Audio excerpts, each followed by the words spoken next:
We need to talk about the iPhone 17 Pro Max and whether or not it's worth the upgrade. And really, this is going to go for the entire iPhone 17 lineup, all of the iPhones that were released in fall of 2025. Now, those of you may remember last year when the iPhone 16 came out, all of the amazing AI features that we were going to get. We had these commercials where people were being clever with the iPhone and using Siri and AI, and their life was amazing. And then we'd go and try those things out, and it just wouldn't work. It was a struggle, and months would go by. We still didn't have some of the features that were even being marketed to us. And these are software features that, yes, could become available with time. Many of them have yet to become available, or the ones that did still aren't the best as far as how well they're implemented. Meanwhile, we're used to ChatGPT and other AI tools that are doing amazing things. Almost every day, it seems like there's a new crazy feature with video creation, image generation, stuff like that. Technology is booming in that area, yet our iPhones are only getting maybe little intermittent updates and things that are not staying in alignment with the innovation that's happening over in the world of AI. And so we have the iPhone 17. And to be honest, I was overwhelmed mainly because I knew that my iPhone 16 Pro Max was an absolutely fantastic phone. It shot amazing video, it had decent battery life, it had enough performance for most of the apps that I use, and the battery health was still at 100% a year later, and so there was really no need for me to upgrade. But I'm a creature of habit. I upgrade every single year and have since the very first iPhone, and so I ordered the orange 17 Pro Max. And I'll talk about the choice of orange a little bit later in the video. And this isn't going to be a bashing of the iPhone. I'm really here to talk about this out loud, hopefully with another rational person who's trying to understand, why do I keep spending more money on devices that are not really adding a ton of value? Now, I am an iPhone user primarily. I've talked about Android devices on this channel. I've had well over 100, probably approaching 200 Android devices in my lifetime. Android has always been fascinating to me, but I always end up back on an iPhone because of the ecosystem and the platform. It just works better for me. So with the 17 Pro Max, I decided to go with orange because it's orange. It's bright and shiny, and the Pro level iPhone, the Pro and the Pro Max, have been relatively mute, boring colors over the last several iterations. And so a little bit of color coming to the Pro line seems like a departure and a change that I was kind of welcoming. I mean, I have the space black or the black MacBook Pro. I've got the darkest iPad. I've got all the dark devices. I primarily put dark cases on my phone. And so this was something different. Now, take it all the way back to when I was in high school. I actually wore a lot of orange for whatever reason. I don't know. I actually had found this like Caltrans road construction worker jacket at a thrift store and was wearing that all the time. It was orange and reflective. It was a sight to be seen, and I don't know if I have any photos available of that to show you guys exactly what I looked like in high school. But orange was definitely part of my personality then, and it was like maybe in the last 15 years or so that I've started just like wearing black and gray, and that was it. And so choosing the orange phone, which I'm sure many of you are like, oh, the orange phone looks so great, it's so different. This doesn't match my personality these days. You know, when I'm like sitting and hanging out with people, whether I'm getting coffee or it's at dinner or something like that, and I have my phone with me, I always put it screen down. With my phone screen down, I want people to see that it's not a distraction. Yes, my phone's there, it's on the table, but it's not a distraction because the screen is down. But I found myself feeling like insecure about having the orange phone, and I'd like turn it over so that way they couldn't see the orange part of the phone. I even had a case on it that covered up pretty much everything except the big camera plateau, but people would say, oh, the orange iPhone 17 Pro Max, it's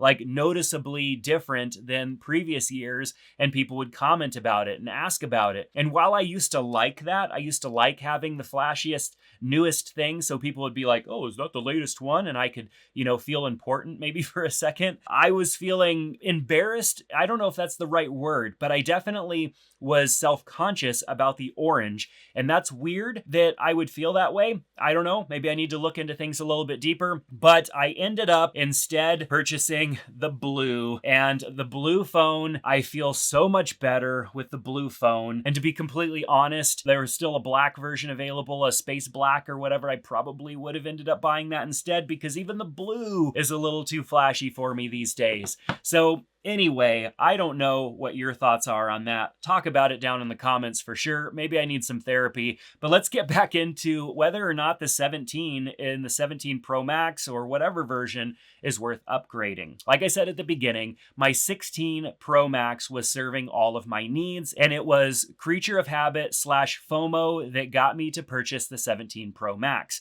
And I had already sold my 16 Pro Max, and so going back to the 16 Pro Max isn't going to happen. I'm stuck with the 17 Pro Max. So having spent the last month with the 17 Pro Max and the new iOS features, I definitely feel like Apple tried to do as much as they could to make the phone seem as new and as different as previous models. Of course, previous models will get iOS 26, and a lot of those features will go to the other models as well. It makes all the phones feel quite a bit newer because the user experience in iOS 26 is so different than what we were used to. It seemed half-baked to me. There were features and things that were kind of buggy. There were weird animations, things that seemed kind of jittery, and it definitely couldn't have had anything to do with a lack of performance in the device. And so for me, I feel like iOS 26 was kind of a rush job. Let's redesign this. Let's make it feel new and fresh without really adding much as far as functionality that's going to be super useful for the average everyday person. And that's what I've experienced. And so iOS 26, as far as an update goes, isn't really worth like upgrading to a newer device. Maybe you even have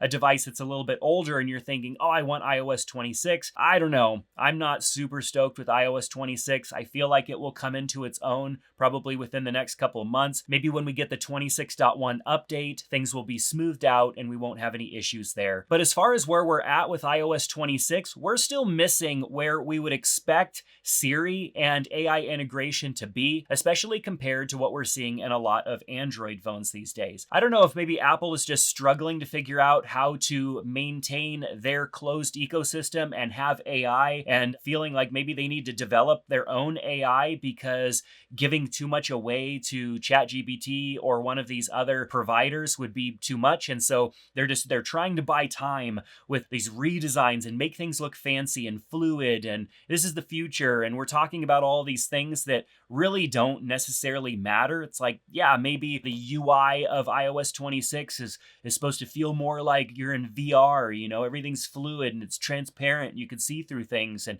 Apple's trying to move us forward. It's like when they removed the headphone jack. I don't think that that's the same conversation. When they removed the headphone jack, it was to sell more Bluetooth headphones, and in my opinion, my AirPods Pro are a better experience than wired headphones were back in the day. And so I'm not mad about that. But when it comes to trying to push a redesign to maybe keep us from thinking about how bad Siri still is, I don't know. That's kind of where I'm at. And so I'm a little bummed about that. That speaks more to the operating system than it does the actual iPhone 17 Pro Max. So let's talk about my month with the iPhone 17 Pro Max. Now, I have to say the cameras are fantastic. They are a bit better than last year's cameras. I have a little bit more zoom, I've got a little bit more resolution, and everything just seems to be a little bit better than last year's phone. Now, the 16 Pro Max was absolutely fantastic for the majority of the things that I use it for. I have other cameras. I'm a photographer and I shoot video and stuff on Sony cameras.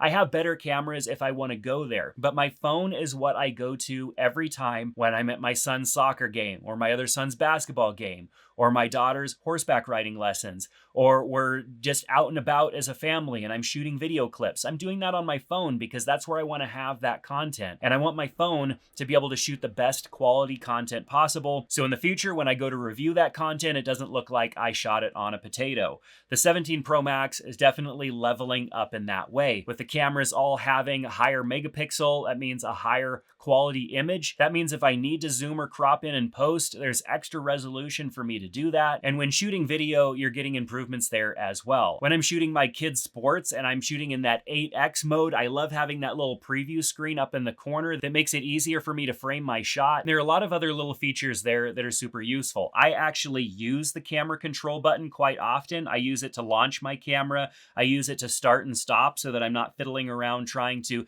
tap on a button when I'm hand holding my phone. I just boom, hit, and go instead of tapping on a button, accidentally zooming, whatever. I don't have to pay as close of attention. I can focus on framing up the shot quickly, taking a picture. Of course, that's something that was on last year's phone as well. Not necessarily a reason to upgrade to the 17 Pro Max unless you have an older phone. I do think the camera control button is super useful. Overall, the camera experience has always been really great considering the year in which the phone came out. So for 2025, it's definitely still one of the best cameras that's available in a smartphone. And I have the S25 Ultra. I've had other phones this year, the Pixel 10 XL, and still to date, the iPhone is a better overall experience, even though the Galaxy and Pixel phones have their own unique benefits. But ultimately, I think that's about where the reason to upgrade to the 17 Pro Max stops. Yes, I've been getting a little bit better battery life, but I haven't noticed that big of a difference. If I'm paying close attention and I may go into the battery app and look, I could see,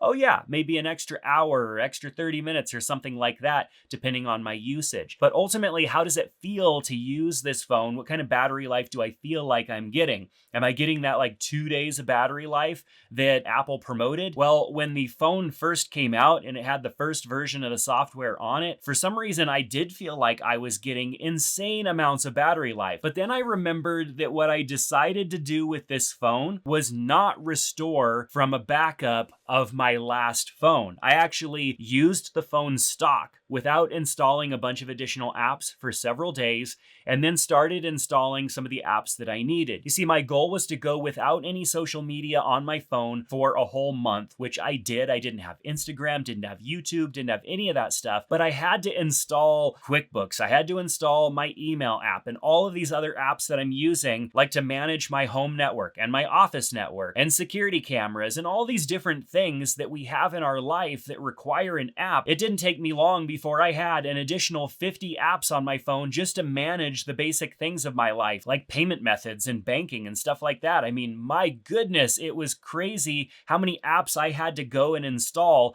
and I just hadn't noticed that. I knew I had a lot of apps on my phone, but those always just migrated over. I didn't have to manually install them. I just migrated them over from my old device. And when I started out with a fresh device and then added all of those apps, that's when my battery life started to tank, and it's back to where I would normally expect it to be. Now, right now, my battery is at 71%, and it is 3 in the afternoon, which is actually pretty good. I had about an hour of screen on time while I was working out earlier. I haven't really used my phone that much today besides that. And so 71% at 3 in the afternoon, when it was at 100% this morning when I woke up, and I did wake up at 4:30 a.m., so that's a pretty good time frame. But if I was using my phone more heavily, like if I wasn't in my office all day looking at my computer and I'm using my phone more heavily, I'm probably going to end up with around 20 to 30% at the end of the day. That's with maybe 4 to 5 hours of screen on time utilizing the different apps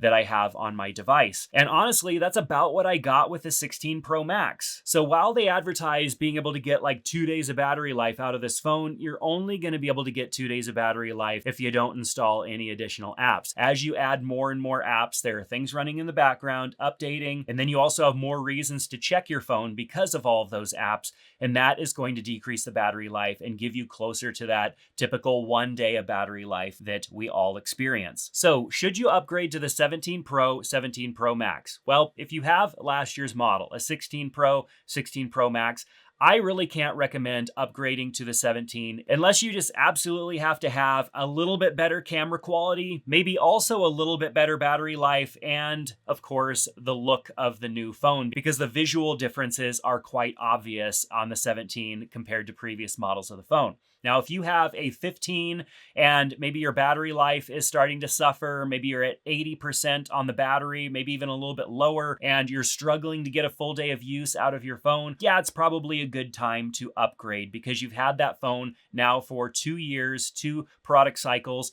and it's time to upgrade to the newest phone so that you can get that battery life back and get some upgrades to that camera. It's not that the camera in the 15 is bad. It's still a very good camera. It's that maybe your lenses are a little scuffed. You're not getting the quality that you would out of your image because your phone is just a little bit weathered and used, and upgrading to something with brand new lenses and better performance all around would benefit you. If your phone is older than the 15 and you're watching this video, you probably are really considering upgrading because you've had your phone for 3+ years. Things are slipping. They're not performing the way that they are. And this would be a good model to upgrade to. The 17 Pro Max will get you easily another 2, 3, 4 years of use. And it would be a good investment, especially if you're able to get some sort of promo from your phone carrier or something like that to bring down the cost. You might not have much or any trade-in value on that older phone, but there will be a lot of added value for the performance increases that are going to help you get through your phone and manage everything faster, not wasting time on things loading, things crashing, stuff like that, because your phone is 3, 4, 5, however many years old, and even regaining the amount of time you spend looking for places to charge your phone, keeping your phone charged,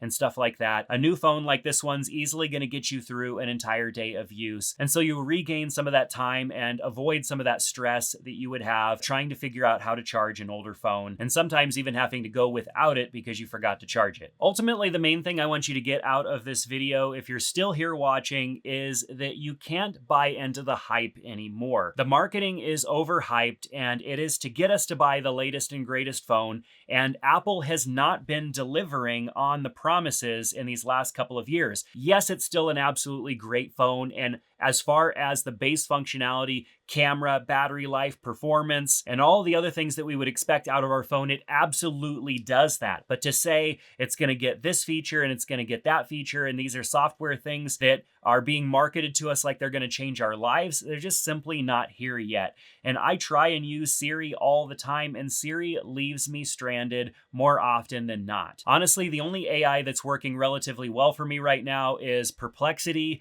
Claude, and ChatGPT, and I use them for different reasons, and those are individual apps that will run on pretty much any of our devices. So if you were considering upgrading to the 17 Pro Max because of the AI features, Siri, all this good stuff, I wouldn't jump to the 17 straight from the 16. I would hang on to your 16 longer, maybe even get another year of use out of it if everything's going well with that phone, and save your money, maybe buy some Apple stock or something like that and wait. If you absolutely have to have the latest phone because of its design, and that's really all that we're getting out of this, is that it is the new phone and you can obviously tell it's the new phone, then go ahead and do it. That is why I did it, and there's no shame in that game. But I will be completely honest and say that I wish that I'd hung on to my 16 Pro Max, because I probably would have sent my 17 Pro Max back and just spent some more time with the 16 Pro Max, because the bottom line is that this phone specifically is not going to add enough value to justify its cost. Well, hey, I hope that you enjoyed this video. Definitely more conversational. That's what I'm trying to do here on the channel, is have more conversations. I'm not here to hype things up and get super excited about features that aren't fully baked, things that I can't implement into my life and that actually bring more friction into my life. I want my device to get out of my way and let me live my life and get things done faster. And in the ways that it can do that, great. In the ways that it's not able to do that and actually creates more friction and frustration, I'm definitely going to avoid that. But that's going to do it for me here in this video. Thanks so much for watching. Subscribe, click that thumbs up, and we'll see you back in another video. Take care.